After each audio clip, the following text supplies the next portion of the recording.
Hello everyone, कैसे हैं आप लोग। आई होप कि आप लोग बहुत अच्छे होंगे और बहुत इंजॉय कर रहे होंगे। So welcome back to the channel. तो बच्चा लोग, जैसा कि आप लोगों को पता है कि हम लोग अभी जो है वो अपने बिजनेस स्टडीज का चैप्टर नंबर 6 यानी कि कोऑपरेटिव सोसाइटी को कवर अप कर रहे हैं, जिसमें से हम लोगों ने प्रीवियस वाले पार्ट्स में यानी प्रीवियस वाले वीडियोस में हम लोगों ने पढ़ा था कि कोऑपरेटिव सोसाइटी किसको कहते हैं, इसके कौन कौन से फीचर्स होते हैं, कोऑपरेटिव सोसाइटी के कौन कौन से एडवांटेजेस होते हैं और कोऑपरेटिव सोसाइटी के कौन कौन से डिसएडवांटेजेस होते हैं। और आई होप कि आप लोगों ने इन सभी टॉपिक्स को बहुत अच्छे तरीके से पढ़ा भी होगा और समझा भी होगा और कवर अप भी किया होगा। और अगर इन केस अगर आपने अभी तक इन टॉपिक्स को कवर अप नहीं किया है तो इन सभी टॉपिक्स का वीडियोस का लिंक आपको नीचे डिस्क्रिप्शन बॉक्स में मिल जाएगा और ऊपर आई कार्ड में भी प्लेलिस्ट का लिंक आ रहा होगा, जहां से जाकर कर आप कोऑपरेटिव सोसाइटी के प्रीवियस वाले पार्ट्स को कवर अप कर सकते हो।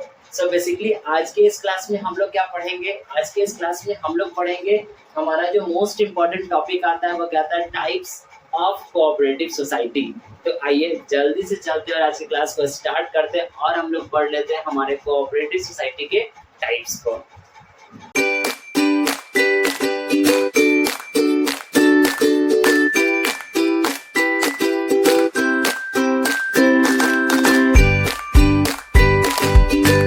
बच्चा लोग, जैसा कि मैंने अभी आपको बताया कि हमारा आज का जो टॉपिक होने वाला है जो कहता है टाइप्स ऑफ कोऑपरेटिव सोसाइटी। आइए वन बाय वन कर पढ़ लेते हैं।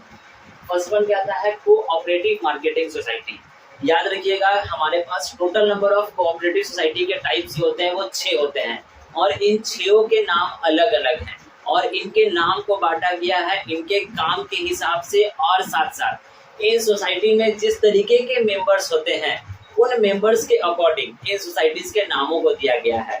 जैसे ये वाला हमारा जो सोसाइटी है जो नाम देता है कोऑपरेटिव फार्मिंग सोसाइटी, तो इसमें जो भी मेंबर्स होंगे वो फार्मर्स होंगे। फर्स्ट वन कहता है मार्केटिंग सोसाइटी, इसमें जो भी मेंबर्स हैं वो हमारे प्रोड्यूसर्स हैं, इस कारण से इसको मार्केटिंग सोसाइटी के नाम से जाना जाता है। सेकंड वाला कहता है, फिर यहाँ पे देखिए कंज्यूमर सोसाइटी, यानी इसमें जो भी मेंबर्स होंगे वो कंज्यूमर्स होंगे। प्रोड्यूसर्स सोसाइटी, यानी इसमें जो भी मेंबर्स होंगे वो प्रोड्यूसर्स होंगे। तो इसी कारण से मैंने आपको बता दिया कि जो भी हमारे पास कोऑपरेटिव सोसाइटीज हैं और इनके अगर नामों को दिया गया है तो इसमें मौजूदा उसके मेंबर्स के अकॉर्डिंग दिया गया है। ठीक है, अब चलिए अब हम लोग पढ़ लेते हैं हमारे फर्स्ट वाले को। फर्स्ट वाला हमारा कहता है कोऑपरेटिव मार्केटिंग सोसाइटी। आइए इसको समझते हैं। कहता है कि इस सोसाइटी में जो भी मेंबर्स होंगे वो स्मॉल प्रोड्यूसर्स होंगे। ठीक है, यानी इस सोसाइटी में कोऑपरेटिव मार्केटिंग सोसाइटी में जो भी मेंबर्स होंगे वो स्मॉल प्रोड्यूसर्स होंगे, जिनको अपने सामान को बेचने में काफी ज्यादा दिक्कत का सामना करना पड़ता है और साथ साथ उनको प्रॉफिट भी नहीं होता है। यानी ये जो प्रोड्यूसर्स होते हैं वो अपने सामान को बना तो लेते हैं लेकिन अच्छे तरीके से इनको बेच नहीं पाते हैं। उसी कारण से हम लोग जो होते हैं वो इस यानी पर्सन जो होते हैं वो कोऑपरेटिव मार्केटिंग सोसाइटी को बनाते हैं, उसको स्टार्ट कराते हैं। और इसका फायदा क्या होता है कि जितने भी स्मॉल प्रोड्यूसर्स जो होते हैं जो इस सोसाइटी के मेंबर्स होते हैं वो सारे के सारे अपने बनाए हुए सामानों को एक जगह लेकर के आते हैं और एक जगह लाने के बाद उनको एक ही साथ बेच दिया जाता है और फिर उन प्रोड्यूसर्स को उन बेचे हुए सामानों के बदले जो पैसा मिलता है उन प्रोड्यूसर्स को वापस रिटर्न कर दिया जाता है और अच्छे कीमतों पे उनका सामान जो होती है वो बिकती है। तो इसी कारण से हम लोग जो होते हैं वो कोऑपरेटिव मार्केटिंग सोसाइटी को बनाते हैं ताकि प्रोड्यूसर्स के जो भी जो सामान है वो आसानी से बिक जाए। अब किस तरीके से बिकता है एक छोटा सा एग्जांपल समझते हैं। आपके घरों में सुधा से बना हुआ सामान जरूर आता होगा। सुधा का दूध हो गया, रसगुल्ला हो गया, राबड़ी हो गया, मिठाई हो गया, बहुत सारी चीज होते हैं जो कि सुधा से बनते हैं और ये सारे के सारे ऐसे प्रोडक्ट होते हैं जो सारे के सारे दूध से बनते हैं। तो दूध भी कहीं ना कहीं से आता होगा, तो दूध जो आता होगा वो तो धरती के अंदर से निकाला नहीं जा रहा है, वो गायों से निकाला जाता है। अब गाय से निकालने वाला कोई ना कोई व्यक्ति तो काम कर रहा होगा। तो ये लोग क्या करते हैं कि गाय से जो दूध जो निकालते हैं, दूध निकालने के बाद उन लोगों को अपने दूध को बेचने में काफी ज्यादा दिक्कत का सामना करना पड़ता होगा, जिस कारण से वो लोग जो हो गए सारे के सारे जो लोग जो भी दूध निकालते हैं वो लोग मिलकर कर एक सोसाइटी को बना लिए। अब वो लोग क्या किए कि अपने सारे के सारे दूध को एक जगह ला कर रख दिए।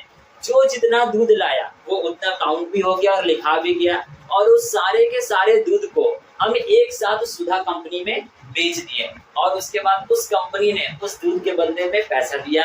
अब जो जितना दूध लाया होगा, जो जिस क्वालिटी का दूध लाया होगा उसको उस हिसाब से पैसा दे दिया गया। तो इसी कारण से हम लोग कोऑपरेटिव मार्केटिंग सोसाइटी को बनाते हैं ताकि स्मॉल प्रोड्यूसर्स के सामानों को आसानी से बेचा जा सके और अच्छी कीमतों पे बेचा जा सके। नेक्स्ट वन कहता है कोऑपरेटिव क्रेडिट सोसाइटी। अब इसको क्यों बनाया जाता है? अब देखिए, हमारे पास बहुत सारे ऐसे लोग होते हैं जिनको पैसे की जरूरत होती है। बहुत सारे क्या, सभी को पैसे की जरूरत होती है। आप वीडियो देख रहे हो तो आपको ही पैसे की जरूरत है, हम वीडियो बना रहे हैं तो हमको ही पैसे की जरूरत है। लेकिन अब इस सोसाइटी का बनाने का मेन मोटिव क्या होता है? ताकि इस सोसाइटी में जो भी मेंबर्स हैं, अगर उन मेंबर्स में से अगर किसी एक या फिर किसी दो पर्टिकुलर मेंबर को अगर पैसे की नीड है तो वो जो सोसाइटी है वो उस मेंबर को पैसा प्रोवाइड कराते हैं। अब देखिए कहता क्या है, it consist of people with limited means, यानी कि इस सोसाइटी में वैसे मेंबर्स होते हैं जिनको बाहरी लोग जो है वो लोन नहीं देते हैं और या फिर उनको लोन लेने में काफी ज्यादा दिक्कत का सामना करना पड़ जाता है, जिसके कारण से इस सोसाइटी को बनाया जाता है जिसमें कम से कम 10 मेंबर्स होते हैं और ये 10 के 10 मेंबर जो होंगे वो अपने साथ कुछ कुछ पैसा लेकर के आएंगे। मान लेते हैं कि चलिए 10 मेंबर ही हैं अभी हमारे पास और 10 अपने साथ साथ 10-10 हजार रुपया लेकर के आया, तो हमारे पास कितना हो गया? टोटल 1 लाख रुपया हो गया। अब किसी एक 5 मेंबर को, यानी कि उन 10 में से किसी 5 मेंबर को पैसे की जरूरत हो गई तो सबको 20-20 हजार के तौर पे डिस्ट्रीब्यूट कर दिया गया। अब आप कहोगे बाकी का बचा हुआ 5 मेंबर क्या करेगा? तो उसकी भी बारी आएगी, जब उसका पैसे की नीड होगी तब उसको भी पैसा मिलेगा। अब जो लोग, यानी जिन भी मेंबर्स को लोन मिलेगा 20-20 हजार रुपया, वो उस पैसे को लौटाएंगे भी और आसान से किस्तों में लौटाएंगे और साथ साथ उनकी जो रेट ऑफ इंटरेस्ट होगी लोन पर वो भी काफी ज्यादा कम होगी। तो इसी कारण से हम लोग जो बनाते हैं वो कोऑपरेटिव क्रेडिट सोसाइटी को बनाते हैं ताकि लोगों को फाइनेंशियली सपोर्ट किया जा सके और उनको आसानी से लोन मिल सके। ठीक है, इसको हम लोग हमारे लोकल लैंग्वेज में कमेटी के नाम से भी जानते हैं।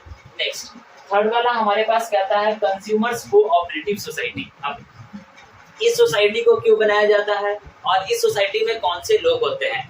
तो इस सोसाइटी में जो हमारे लोग होते हैं वो होते कौन है? कंज्यूमर्स, जो मिडिल मैन को एलिमिनेट करना चाहते हैं। अब मिडिल मैन कौन होता है? एग्जाम्पल, हम किसी एक सामान को बनाए, यानी कि हम मैन्युफैक्चरर हैं, हम एक मार्कर बनाते हैं जिसका कीमत है 10 रुपया। अब हम तो अपने मार्कर को बेचना चाहेंगे, तो बीच में कोई एक इंसान जो आएगा वो हमसे सारा का सारा मार्कर को खरीद कर लेके चला जाएगा। हम उसको बोलेंगे कि 10 रुपया दो और सारे के सारे मार्कर को, यानी एक मार्कर का कीमत 10 रुपया दो और जितना मार्कर तुमको लेना है मार्कर लेके चले जाओ। अब वो मिडिल मैन क्या करता है कि जो भी मार्कर खरीदा अब उसमें अपना प्रॉफिट ऐड करता है, यानी कि 10 रुपया का मार्कर खरीदा उसमें 5 रुपया अपना प्रॉफिट ऐड किया और 15 रुपया में उस मार्कर को क्या करेगा? मार्केट में बेचेगा। लेकिन ये जब कंज्यूमर सोसाइटी जो होती है, यानी कंज्यूमर कोऑपरेटिव सोसाइटी जो होती है, वो इसी बिचौलिए इंसान को गायब कर देता है, यानी इसको एलिमिनेट कर देता है। और ये जो सोसाइटी होती है वो बल्क में जाकर डायरेक्ट मैन्युफैक्चरर से सामान खरीदती है और बल्क में मैन्युफैक्चरर से सामान खरीदने के बाद ये अपने कंज्यूमर्स को डिस्ट्रीब्यूट कर देती है और बांट देती है एट द रीजनेबल प्राइस। क्योंकि देखिए मैंने यहाँ पे लिखा है this society consist of consumers, यानी इसमें जो भी लोग होंगे वो कंज्यूमर्स होंगे who join together to eliminate the middleman, जो कि ज्वाइन करेंगे क्यों? मिडिलमैन को एलिमिनेट करने के लिए। मैंने आपको बता दिया the consumer cooperative society purchase goods directly from the manufacturer. मैंने अभी आपको बता दिया कि ये जो सोसाइटी होती है वो सारे के सारे सामान को डायरेक्ट खरीदती है मैन्युफैक्चरर से और उसके बाद ये जो होती है वो अपने ग्रुप में जितने मेंबर्स, यानी उस ग्रुप में उस सोसाइटी में जितने मेंबर्स होंगे उन सारे के सारे मेंबर्स को ये सारे के सारे सामान जो होते हैं वो डिस्ट्रीब्यूट, यानी बेच देती है। और जो बेचती है वो किस पे बेचती है? रीजनेबल प्राइस पे बेच देती है ताकि कंज्यूमर्स को आसानी से और कंज्यूमर्स को ज्यादा दिक्कत भी ना हो और वो आसानी से उस सामान को खरीद ले। ठीक है, नेक्स्ट कहता है प्रोड्यूसर्स कोऑपरेटिव सोसाइटी। अब प्रोड्यूसर्स कोऑपरेटिव सोसाइटी किसको कहते हैं? इस सोसाइटी में हमारे जो भी मेंबर्स होंगे वो सारे के सारे प्रोड्यूसर्स होंगे जिनको सामान बनाने में काफी ज्यादा दिक्कत का सामना करना पड़ता है और साथ साथ इनके पास ना मशीन्स है ना ही लेटेस्ट टेक्नोलॉजी है। तो ये सोसाइटी हमारे सामने आती है और ये सोसाइटी जो है वो प्रोड्यूसर्स को टेक्नोलॉजीज प्रोवाइड कराती है, साथ साथ मशीनरीज प्रोवाइड कराती है ताकि प्रोड्यूसर्स जो है वो अपने सामान को अच्छे तरीके से बना पाए और उसको फिर आगे जाकर बेच भी पाए। वही देखिए मैंने यहाँ पे लिखा है ये society consist of small producers, यानी इसमें भी चाहे वो छोटे छोटे प्रोड्यूसर्स होते हैं जो कि जिनको बहुत ज्यादा दिक्कत होता है सामानों को बनाने के लिए, और जिसकी वजह से ये सोसाइटी जो होती है वो उन सारे के सारे प्रोड्यूसर्स को मशीनरी भी प्रोवाइड कराते हैं और साथ साथ नए नए टेक्नोलॉजी वाले मशीन्स भी प्रोवाइड कराते हैं। ठीक है, जो कि उन छोटे छोटे प्रोड्यूसर्स को बहुत ज्यादा हेल्प हो जाता है, वो अपने सामान को अच्छे तरीके से बना पाते हैं और फिर आगे भेज पाते हैं। ठीक है, ये था हमारा 4th नंबर पॉइंट। 5 हमारा जो टाइप जो है वो कहता है कोऑपरेटिव मार्केट फार्मिंग सोसाइटी। अब फार्मिंग का मतलब क्या हो गया कि इस सोसाइटी में जितने भी मेंबर्स होंगे वो सारे के सारे फार्मर्स होंगे। अब ये वैसे गरीब किसान होते हैं या गरीब फार्मर्स होते हैं जो बड़े बड़े मशीनों को नहीं खरीद पाते हैं, तो ये लोग जो होते हैं वो मिलकर कर एक सोसाइटी को बना लिए और उसमें जो है ये लोग अपने पैसे को डिस्ट्रीब्यूट कर एक मशीन को खरीद लिए, यानी कि सब थोड़ा पैसा लेकर के आया और मशीन्स को खरीद लिया गया। और जिस भी किसान को मशीन्स की जरूरत होती है वो यहाँ से प्रोवाइड, यानी कि यहाँ से वो ले जाता है और अपने खेत में मस्त वो काम करता है, जो कि देखिए मैंने यहाँ पे लिखा है। This consists of small farmers who join together to avail the benefits of the large scale machines farming, यानी कि किसानी के दौरान, खेती के दौरान जब इन लोगों को बड़े बड़े मशीनों की आवश्यकता होती है और एक किसान जो है वो उतना बड़ा मशीन अकेले नहीं खरीद सकता है, तो ये लोग क्या करते हैं, एक ग्रुप बनाते हैं, छोटे छोटे किसानों का ग्रुप होता है और उसमें कुछ कुछ पैसा कंट्रीब्यूट करके एक यानी कि उस मशीन को खरीदा जाता है और जब जिस किसान की नीड होती है वो उस तरीके से उस मशीन को ले जाता है और उसको यूज करता है। तो इसी कारण से हमारे पास इस कोऑपरेटिव फार्मिंग सोसाइटी को बनाया जाता है। ठीक है, नेक्स्ट क्या था हमारे पास, कोऑपरेटिव हाउसिंग सोसाइटी। अब इस सोसाइटी को क्यों बनाया जाता है? इस सोसाइटी को बनाने का मेन मकसद क्या होता है कि वो अपने मेंबर्स को घर दे सके, एक आशियाना दे सके। अब कैसे, आइए समझते हैं। These societies are formed to provide residential accommodation to their members, यानी इन सोसाइटीज को बनाया जाता है ताकि ये जो सोसाइटीज हैं वो अपने मेंबर्स को घर प्रोवाइड करें।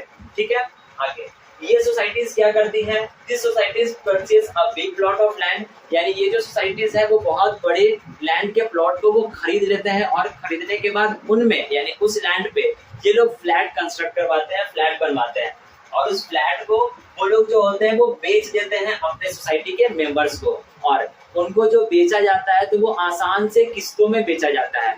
धीरे धीरे करके वो इंस्टॉलमेंट्स में उस फ्लैट का पैसा देते चले जाते हैं और साथ साथ उनके पास एक खुद का अपना घर भी हो जाता है और धीरे धीरे आसान से किस्तों में उस घर का पैसा भी चुक जाता है। ठीक है, तो इसी कारण से हम लोग जो होते हैं या फिर हमारे यहाँ जो होते हैं वो कोऑपरेटिव सोसाइटी, हाउसिंग सोसाइटी को बनाया जाता है। ठीक है, तो यही हमारे पास बेसिकली 6 प्रकार के कोऑपरेटिव सोसाइटी के टाइप्स होते हैं और आई होप कि आपको 6 टाइप्स बहुत अच्छे तरीके से समझ में आ गए होंगे। अभी आप क्या कीजिएगा, वीडियो को पॉज कर लीजिएगा और इसका स्क्रीनशॉट लेकर के अपने पास कर लीजिएगा और मेक श्योर कि जहां पर आपने पार्ट नंबर 1 पार्ट नंबर 2 लिखा था उसी के जस्ट नीचे से पार्ट नंबर 3 को भी लिख लीजिएगा। और इसी के साथ साथ हमारा ये कोऑपरेटिव सोसाइटी जो है वो अब खत्म हो गया। अब हमारे पास बचता है बस केवल एक और जो है जो कहता है फॉर्म्स ऑफ डिफरेंट ऑर्गेनाइजेशंस में हमारे पास है जॉइंट स्टॉक कंपनी या तो कंपनी, जिसको हम लोग आने वाले वीडियोस में कवर अप करेंगे। तो आज की क्लास के लिए बस इतना रहने देते हैं। अब हम मिलेंगे बिजनेस स्टडीज के नए वाले चैप्टर पे यानी कंपनी वाले चैप्टर पे। तब तक के लिए आपको पता है करना है क्या, अगर आपने चैप्टर्स पढ़ा है और ये टॉपिक्स अगर आपने अभी तक पढ़ा और आपको समझ में आ गया है तो आपको पता है करना है क्या, वीडियो को लाइक करके जाइएगा और अगर चैनल पे नए होंगे तो चैनल को सब्सक्राइब भी कर दीजिएगा और साथ साथ बेल आइकन भी प्रेस कर दीजिएगा और जाते जाते एक प्यारा सा कमेंट भी करते जाइएगा। अब हम लोग मिलेंगे बिजनेस स्टडीज के नेक्स्ट वाले चैप्टर पे। तब तक के लिए thank you, bye and take care.